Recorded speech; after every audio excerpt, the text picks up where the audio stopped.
Welcome today. Thank you all so much for taking a little bit of time out of your busy day to spend with us.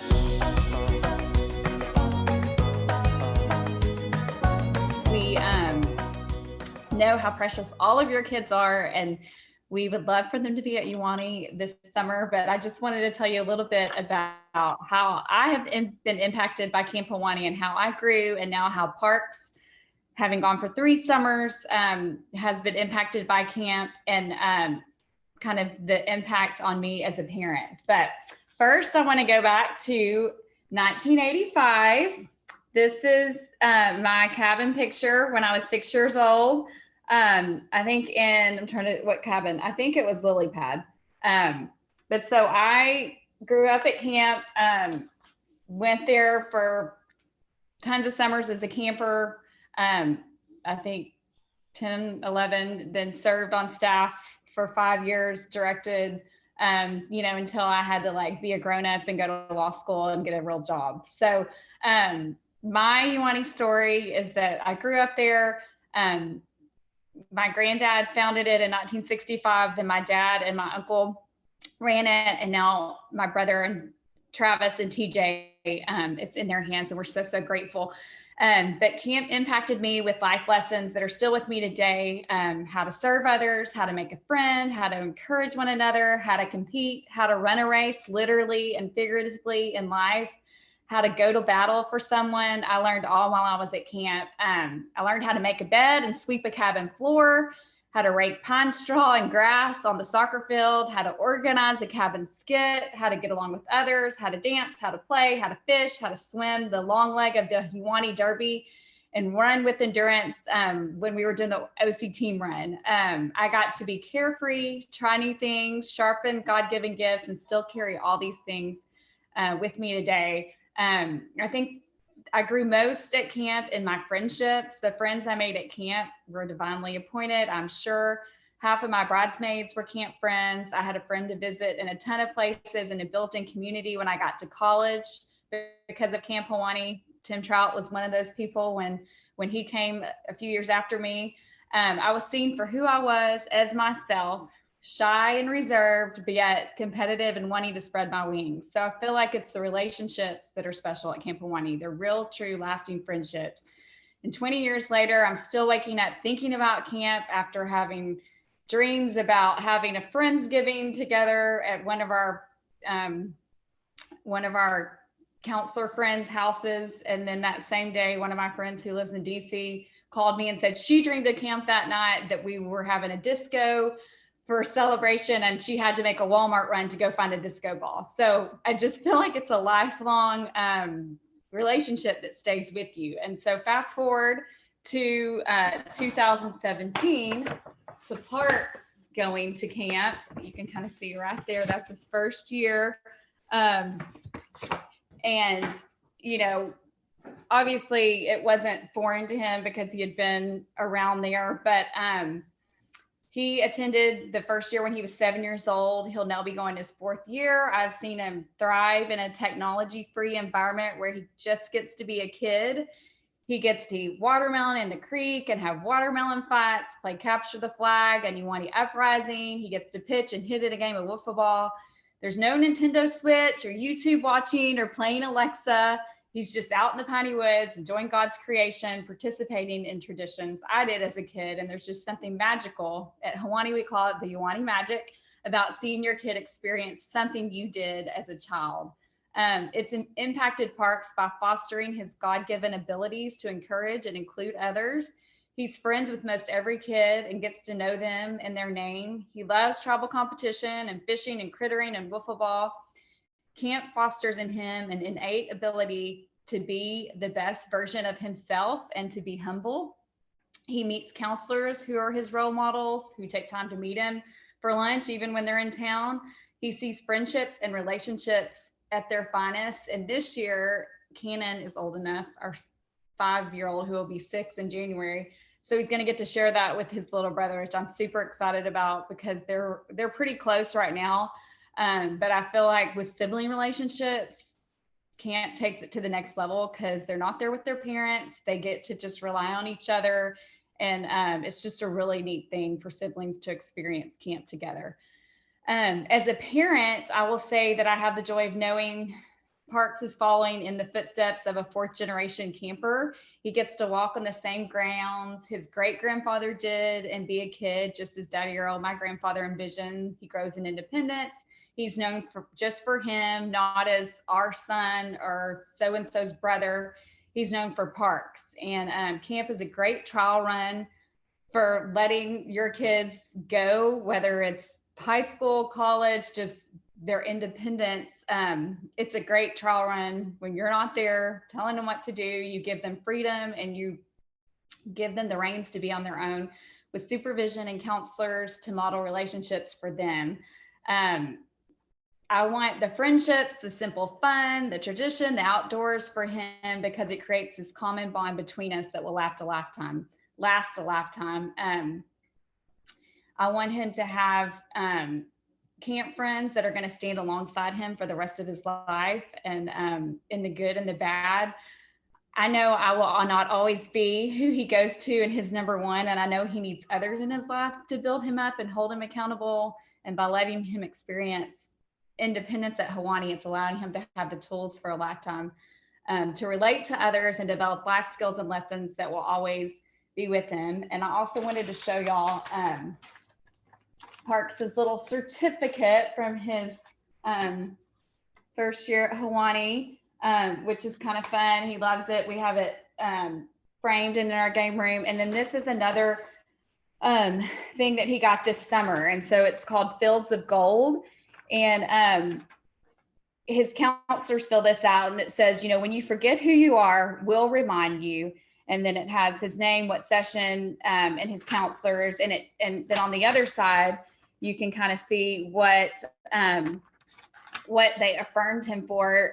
They affirmed him for his leadership, for hanging out, for courage, for patience. And so, you know, it's just a really neat way that your child gets affirmed in an independent environment that's going to just stay with them. So in a nutshell, Camp Huawni is about relationships and fostering those relationships, which I feel like is the lifelong skill needed to unify our communities. And the Huawni magic is real. It extends from generation to generation, and God willing will continue to my children's children and their grandchildren. So that's what Huawni means to me and my Huawni story. And I'm just super excited to get to share it with y'all.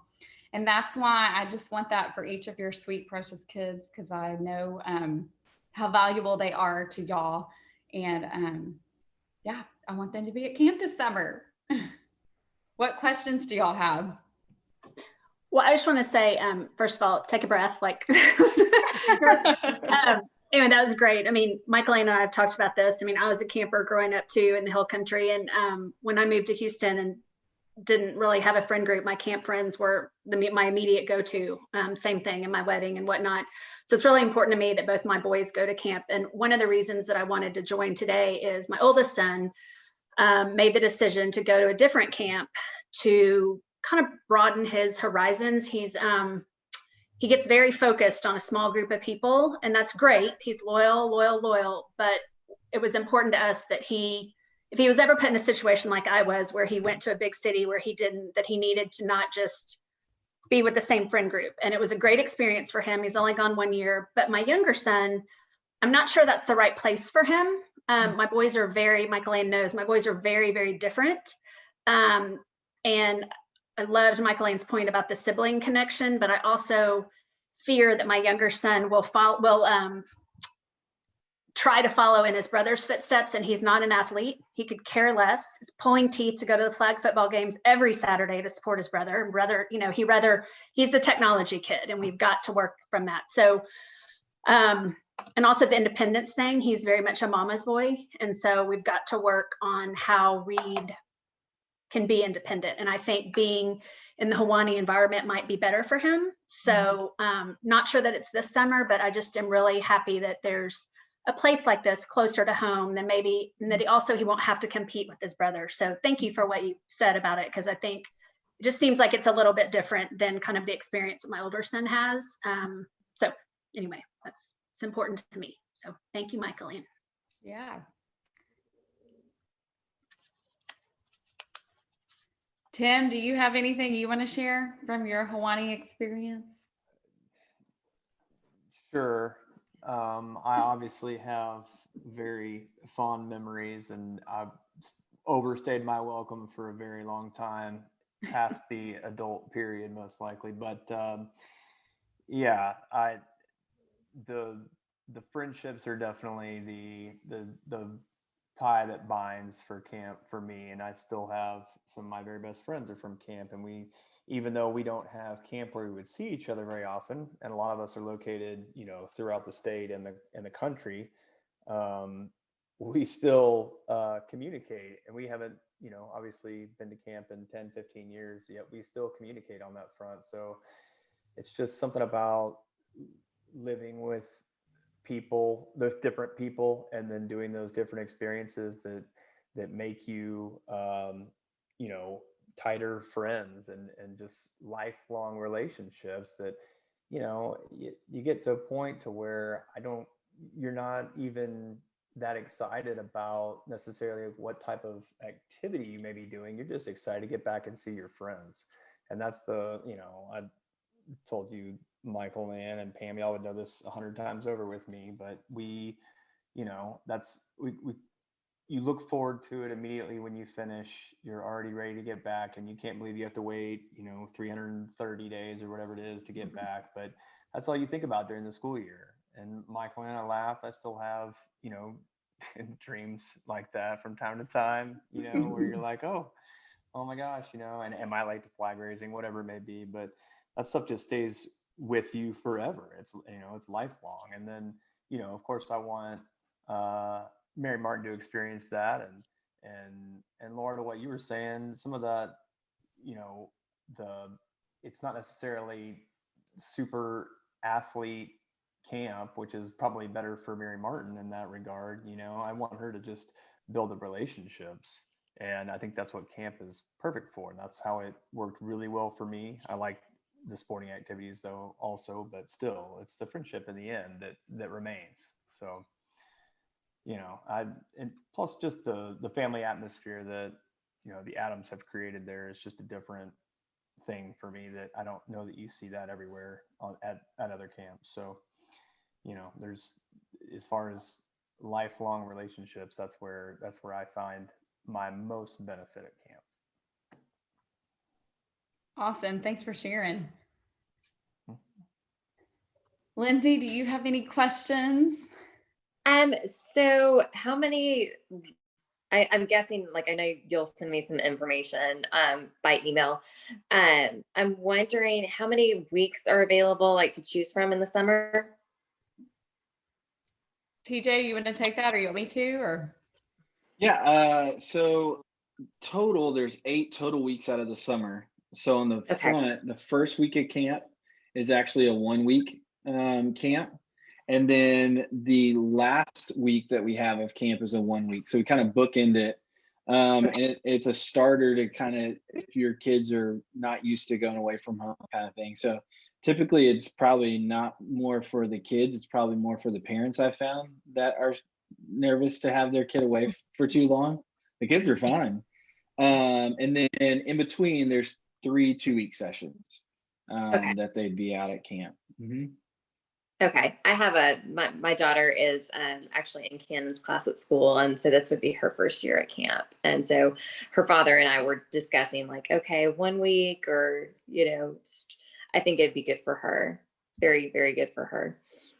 Yeah, it's a good warm up for sure. Mm-hmm. When they're a little bit older, if you can stretch them to 2 weeks, it's awesome too, just because they turn the corner at the weekend, and just, get to be independent and build relationships even more. But 1 week is a good way to. That's what I think. Your brother told me that last year before I sent Connor, and I thought it was a really good suggestion, because he said, like, if they only go a week, they don't get over the homesickness. And so then if they just, it just makes it a better experience if they stay. And I noticed that with Connor this year, it was weird because of COVID. So his term was shortened, but he got to, like, the first day he was unhappy because he was like, he didn't know where he was going. He didn't know anybody. And then the second day it was better. And by the time, like Michael Ann said, by the weekend, he was fine. but had it been the 1 week, he would have turned around and in 2 days been coming home. So I was really glad I sent him it ended up being 10, 12 days or whatever, but because otherwise he would have not have had a great experience because he would have remembered the homesick piece. So Ashley, if you could push Ashley, it might be good to have her go a little longer, but they're little. I mean, Connor was 9, so there's a difference there. So. Yeah, I would like to see her go 2 weeks. I'm just not sure. It's like, I think I was talking to her dad about it and he seems a little scared about that. Yeah. She's pretty outgoing though. She might be able to do it. Yeah, I think the independence would be good for her. Like when you're talking about learning to do some things and do them on her own, I think that would be really fabulous for her. Because I think she's used to like mom, dad, or babysitter. Yeah. TJ, will you talk a little bit about what camp looked like this summer in the COVID environment and how that went? Yeah, we were very fortunate that we never had to shut down. And I think there's some things going for us that some people would be like, man, that's crazy. I can't believe you have camp that way. So as far as I know, there's never been air conditioning at Camp Huawni, all open air cabins. And when it comes to COVID, that's really great. I don't have to cycle air because it's natural all day long. And so I think for us, we had that going for us.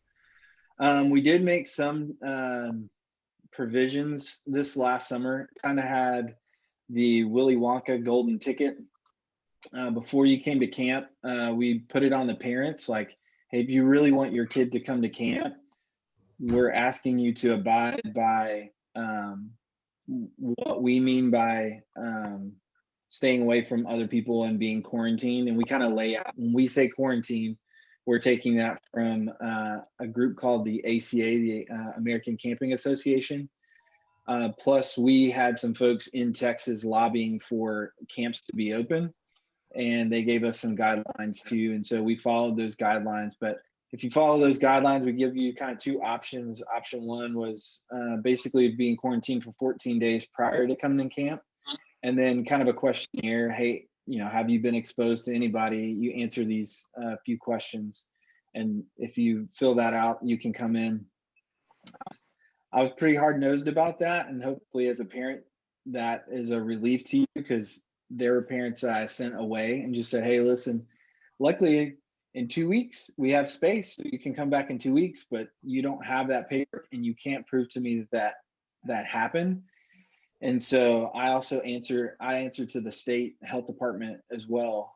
I got my weekly phone call with a guy that I wish I could say we were friends, but I really didn't look forward to that phone call every week. So we were able to keep camp open. I wouldn't say that a lot of people were like, oh, y'all were COVID free. We probably had COVID on property, but no one was symptomatic. So, and that's pretty normal with kids, right? Most of the kids are asymptomatic and those kinds of things. We took daily temperatures of the campers that were on property. We had to do COVID. COVID testing now is just everywhere. This summer, there was no one that had testing. And so, a lot of the other thing was our staff were probably the ones that were more susceptible to getting sick and not being asymptomatic. But our staff, as soon as they got on property, they were stuck all summer. So for 10 weeks, they were on property and they didn't really leave. If they did leave, it was like going to a drive-through and coming straight back. And so we tried to keep the safest environment possible. I really wasn't worried about the camps getting sick. I was more worried about a camper going back home and taking it to a parent that is more susceptible, or a grandparent, that kind of thing. Plus, we asked our campers and told our parents on closing day, listen, y'all really need to quarantine for 7 days post camp just to make sure that you're being safe as possible. So we did make some changes. The camper experience, I don't feel like was lacking, because we made sure anytime we could do big group stuff, we did, but they were like segmented out. and they stayed with their cohort or their cabin really. I actually don't know this, so Michael and Miss Pam, y'all can tell me if this was done in the past, but we really didn't want to be inside hardly ever. So we were for meals because our camper capacity was down to about 60% this summer, just with a lot of people not wanting to register. So we were able to eat meals all together. We didn't have to do shifts. But anytime we normally would be inside the dining hall to do a big activity like a talent show, opening night show, skit night, we actually did it on Flagpole Hill at the main cabin. And so I set up some speakers outside. So we had sound system and all those kinds of things. And the kids just sat in their groups. And it was great. We actually, most of them were like, will we continue to do this? I was like, sure, sounds great.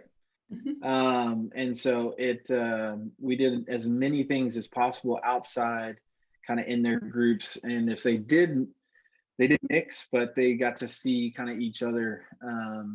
And it was a closed campus. So in the past, there's one night for during the summer that we kind of open up for parents to come for initiation. And unfortunately, we couldn't do that this summer. So hoping to open that back up, but we already know how to do camp COVID style. So we're prepping for summer 2021 as if it's going to be pretty much the same. And we're not going to take for granted like, oh, we did it great last year. No problem for this year. We'll continue to look at everything that we did and make sure that we stay on top of that and those kinds of things. But really, we didn't have any sickness. So we're really fortunate in that we were being super careful and taking as many precautions as possible. Yeah. From a parent's perspective, that was really appreciated. So. Yeah, it was sad too. I mean, normally we're used to seeing Miss Pam and Mr. Mike riding around and getting to say hi and those kinds of things. And even the Adams family were making sure that we stayed open. So they stayed away from camp as well, which is sad for any of the parents and the Adams. But again, to stay open, we had to be locked down. So yeah, my family, we were living at camp all summer. We were all in. So and then some sacrifices had to be made. My son didn't get to play baseball this summer, but it meant that we got to be at camp and all those kinds of things. So it was well worth it for sure. That's great. That's great. Who is on the iPhone? I just wanted to enter you into the door prize. Do y'all know who it is? It's me, Michael, Renee. Hey, girl. Hey. Good to see you. Renee Porter is on the line too. Tim knows her. She's and hopefully a camp counselor and camper, and has kids that hopefully will be at Huawni. TJ, I don't know if you know her. She lives in Tyler, but she's like my best friend from camp. So good to see you, girl. Hey. Do you have anything you want to share, Renee, about camp and what it means to you? Oh, I think Tim did a fabulous job. Renee. From the long-term perspective, as he said, we stayed well into our adulthood, way past our should have, but our parents were very nice to allow us to do that, right, Tim? Very much so. They may not have known. I just am excited. I have some little girls that will be joining hopefully soon. We were signed up, and then with COVID, we kind of backed out last summer. So I'm hoping that we can get that back on the right, in the right direction. So anyways, we love camp, and my dad and uncles were in the first group of campers at Camp Huawni. Were there that first summer. And so it's just a real special place for my whole family. So. Awesome. Mom, do you have anything you want to say? No, the one thing I was thinking of, you were talking about the 1 week or 2 week sessions. I remember we have some of our alumni that when their girls got old enough to come to camp, they were talking to each other and saying, were you going to send your girls to 1 week or a 2 week? And one of them told the other one, I didn't tell my kids there was a 1 week. I'm sending them to 2 weeks. I've always laughed about that. Mhm. Yeah. So any other questions There's a or lot to be said about that 2 week program. I mean, the 1 week we make it to where it whets the kids' appetite, because there's some things that they don't get to do that a 2 week camp would do. So not necessarily activity, but that whole being on a tribe and those kinds of things. I mean, there is something you don't get to be on a tribe until now you're a part of the Huawni tribe, Mhm. but you don't get to be a part of Caddo Tejas and those things until you do that 2 week, because that second week we jam pack a lot of activity in the first week. That way, the second week, we jam pack a lot of competition, those kinds of things. And you don't have to have a whole lot of athletic prowess for these activities either. So, kicking a ball around a chair, you would think, what's the big deal about that? People get pumped, really pumped about all these different activities that we do. And the great thing is that every kid participates. And it's big group stuff. So, you get to be a part of something. If you aren't super athletic, you're helping your team out just by completing, an activity and participating in it and those kinds of things. So, that 2 week is pretty special. And as silly as it may sound, the weekend of that 2 week is really special too. There's a lot of fun. I wouldn't call it downtime. You're still pretty active, but we're purposely slowing some things down, giving the kids opportunities to kind of hang out with the staff. It's not driven by activity. It's driven by opportunity for campers and counselors to hang out. And then Sunday is fun to do a hike. And again, it's really a throwback camp, which is really, really awesome. So going to a creek and eating some watermelon and getting really muddy and dirty. Daughter loves it, and she's prissy, but she loves it. So it's a really neat opportunity, that 2 week as opposed to the 1. Yeah, for sure.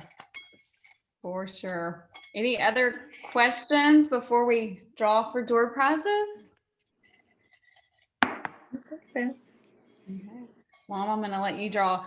The first one is some chocolates, Ghirardelli chocolates. Trout. Tim Trout, I'll be dropping Oh these my by goodness. your house.